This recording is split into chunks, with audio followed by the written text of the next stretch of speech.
آپ سے گفتگو کا آغاز کرتا ہوں کہ قرآن و حدیث کی روشنی میں دعا کی کیا اہمیت ہے؟ جزاکم اللہ۔ اصل میں جہاں انسانی تدبیریں، انسانی کاوشیں دم توڑ دیتی ہیں نا، وہاں سے پھر دعا کا عمل شروع ہوتا ہے۔ اللہ کے رسول نے فرمایا کہ الدعاء مخ العبادہ، دعا عبادت کا گودا ہے، مغز ہے۔ ماشاءاللہ۔ ایک روایت میں فرمایا الدعاء هو العبادہ، دعا ہی اصل عبادت ہے، یعنی ہم دعا مانگ رہے ہیں تو وہ عبادت ہی ہے۔ وہ عبادت ہے۔ اور اس سے دوسرا مطلب یہ بھی ہے کہ آپ کی عبادتیں دعاؤں سے خالی نہیں ہونی چاہیے، کیونکہ دعا کے اندر بھی، یعنی عبادت کے اندر بھی اصل چیز دعا ہے۔ جیسے اب نماز پڑھ رہے ہیں، جی اب بندہ ہاتھ بند کے کھڑا ہوا ہے، ایسے رکوع کر رہا ہے، سجدے پڑھ کچھ بھی نہیں رہا، جی یعنی اس کی نماز دعاؤں سے خالی ہے۔ اسی طرح روزہ رکھا ہوا ہے، کوئی نہ دن میں دعا ہے، نہ رات میں دعا ہے، نہ افطار میں دعا ہے، نہ اٹھتے بیٹھتے کوئی دعا ہے، نہ کھانا کھانے وقت دعا ہے، یعنی اس کی زندگی دعاؤں سے خالی ہے۔ تو گویا اس کی زندگی جو جب دعاؤں سے خالی ہے تو اس کا مطلب یہ ہے کہ وہ جی جی تو اللہ کے رسول صلی اللہ علیہ وسلم نے یہ بھی فرمایا کہ الدعاء سلاح المؤمن، کہ دعا جو ہے وہ مومن کا ہتھیار ہے۔ اب ہتھیار اسی لیے ہے کہ مومن کہیں بھی تنہا ہو، اکیلا ہو، جنگل ہو، ویرانہ ہو، اس کو جب کسی سپورٹ کی، ہیلپ کی ضرورت ہوتی ہے تو دعا اس کے لیے ہتھیار بن جاتا ہے۔ آہا اللہ رب العالمین اس کے کام آتا ہے، اس کی نصرت کرتا ہے جب وہ کرتا ہے۔ پھر اس کی اہمیت اس اعتبار سے بھی بڑھ جاتی ہے کہ چونکہ ہم مجبور ہیں، محتاج ہیں، کمزور ہیں، لاچار ہیں، بے بس ہیں، لیکن جس سے ہم دعا کرتے ہیں وہ ان تمام کمزوریوں سے پاک ہے۔ ہم اگر کمزور ہیں وہ طاقتور ہے، بے شک۔ ہم اگر فقیر ہیں وہ غنی ہے، ہم محتاج ہیں وہ بے نیاز ہے۔ تو جی ہماری جو یہ ضرورتیں ہیں اللہ تعالیٰ اسی طرح پوری کرتا ہے کہ دعاؤں کے سبب، جیسا قرآن مجید میں انٹرو میں آپ نے پڑھا کہ قال ربکم ادعونی استجب لکم، کہ اللہ رب العالمین فرماتا ہے کہ اے میرے بندو، تمہارا رب تمہیں کہتا ہے کہ ادعونی، مجھے پکارو، استجب لکم، میں تمہاری دعاؤں کو قبول کرتا ہوں۔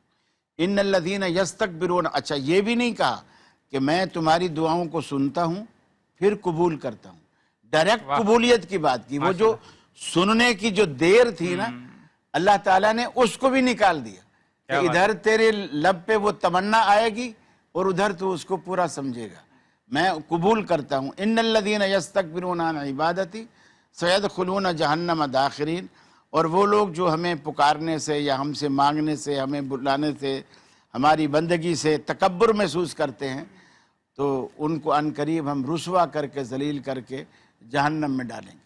اسی طرح قرآن مجید میں آتا ہے کہ امن یجیب المضطر اذا دعا، بلکہ اگر یوں کیا جائے، جی جی جی میں اس کو بند کر سائلنٹ پہ دیں لگا دیتا ہوں۔ جی اس کو یوں کیا جائے کہ جی ایک شخص جی گھر میں بوڑھا ہے، اس کے منہ سفید ہو گئے، بالکل بال سفید ہو گئے، کانوں سے سنوائی جاتی رہی، آنکھوں سے بینائی جاتی رہی، زبان سے گویائی جاتی رہی، کمر جھک گئی، جیب بھی خالی ہو گئی، بیماریوں نے گھیر لیا، ایک وفادار بیوی تھی وہ بھی اللہ کو پیاری ہو گئی، اور بچے تھے تو بچوں نے اپنی شادیاں کر کے انہوں نے ابا کو گھر سے نکال دیا، چونکہ دمے کا مریض ہے، ساری رات کھانستا ہے، بیویاں بچوں کی کہتی ہیں کہ ابا کو نکال، یہ نہ تو سوتا ہے نہ ہمیں سونے دیتا ہے، اب یا یہ رہے گا یا ہم رہیں گے۔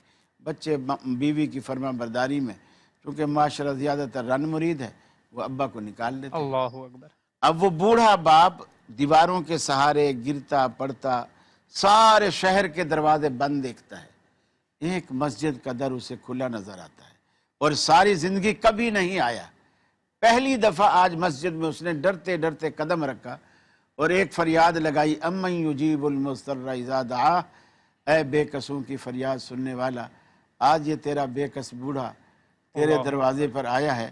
تو اللہ کے رسول فرماتے ہیں جب وہ بوڑھا اللہ سے فریاد کرتا ہے، اللہ تعالیٰ کہتا ہے کہ مجھے حیا آتی ہے کہ میں اس بندے کے ہاتھوں کو خالی لوٹا دوں۔